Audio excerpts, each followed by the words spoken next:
दोन्ही राष्ट्रवादी एकत्र येऊ नयेत हा कट शिजला आणि ठिणगी पडली। वडेट्टीवारांच्या वक्तव्याचा नेमका अर्थ काय? तर डीसीएम पद संविधानिक नाही, 13व्या नंतर ते भरता आलं असतं। शपथविधीवर देखील टीका।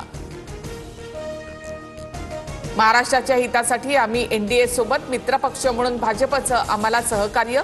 वडेट्टीवारांना आमच्या पक्षावर बोलण्याचा नैतिक अधिकार नाही, तटकरेंचा पलटवार। भविष्यात दोन्ही राष्ट्रवादी एकत्रीकरणासाठी स्थानिक निवडणुका एकाच चिन्हावर लढणं गरजेचं, असं अजित पवार म्हणाले होते। हसन मुश्रीफांचं मोठं विधान। आता मात्र भाजपचंही मत विचारात घेणं गरजेचं असल्याची प्रतिक्रिया। दोन्ही राष्ट्रवादीच्या विलीनीकरणाच्या चर्चेमध्ये जे नव्हते त्यांना बैठकीबाबत काय माहिती असणार? अनौपचारिक चर्चेदरम्यान शरद पवारांचं विधान, फडणवीसांना अप्रत्यक्ष टोला। दादांना स्वगृही जायचं असेल तर फडणवीसांशी चर्चा करायची गरज काय? फडणवीसांसोबत प्रत्येक गोष्टीची चर्चा होतेच असं नाही, राऊतांचा निशाणा। राष्ट्रवादीच्या विलीनीकरणाबाबत भाजपच्या वरिष्ठ नेत्यांना विचारावं लागेल। आम्ही भाजपसोबत सत्तेत असल्यामुळे त्यांच्याशी चर्चा करावी लागेल, मंत्री छगन भुजबळ यांचं मत। पुण्यातील मुंडवा जमीन गैरव्यवहार प्रकरणात पार्थ पवारांना दिलासा। चार्जशीटमध्ये पार्थ पवार, दिग्विजय पाटील यांची नावं नाहीत, फक्त शीतल तेजवानी हिचंच नाव नमूद। न्याय निवडक असतो का? पार्थ पवारांना शिक्षा कोण देणार, कशी देणार, का गुंडाळून टाकणार हा व्यवहार?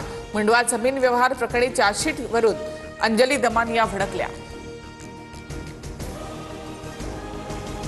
उपमुख्यमंत्री सुनेत्रा पवार प्रीती संगमावर अजितदादांचे आदर्श यशवंतराव चव्हाणांच्या समाधीस्थळी पुष्पचक्र अर्पण करत अभिवादन। फलटणमध्ये सुनेत्रा पवारांकडून अजित पवारांचे खासगी सुरक्षा रक्षक विदीप जाधवांच्या कुटुंबियांचं सांत्वन, तर रोहित पवारांकडून बारामती विमान अपघातातील मृत को पायलट शांभवी पाठकच्या कुटुंबियांची दिल्लीमध्ये भेट।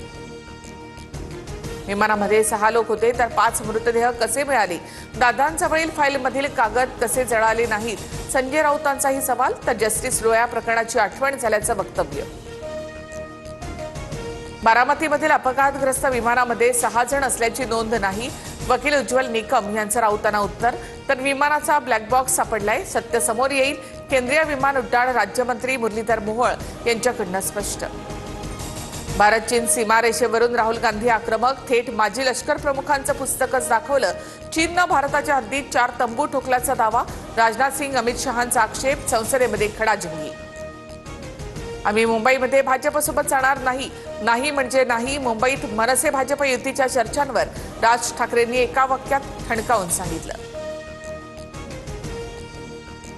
चंद्रपुरात काँग्रेसचा वाद टोकाळा, धानोरकरांच्या नगरसेवकांच्या घरावर नोटीस लावल्याचा आरोप, तर उद्या दिल्लीमध्ये निर्णायक बैठक, काँग्रेस नेते वेणुगोपाल यांच्या उपस्थितीमध्ये बैठक होणार। पुण्यामधील पोर्श कार अपघात प्रकरणामधील 3ही आरोपींना सुप्रीम कोर्टाकडून जामीन, रक्ताचे नमुने बदलून पुराव्याशी छेडछाड केल्याचा आरोप होता। अखेर मुंबईमध्ये भाजप आणि शिवसेनेचा गटनेता ठरला।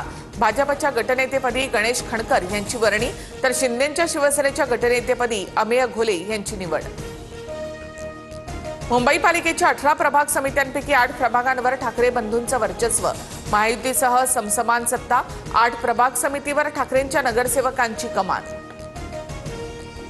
जळगावच्या सराफा बाजारात सोन्या चांदीच्या दरात विक्रमी घसरण, सोनं 9,800 तर चांदी 53,000 रुपयांनी स्वस्त।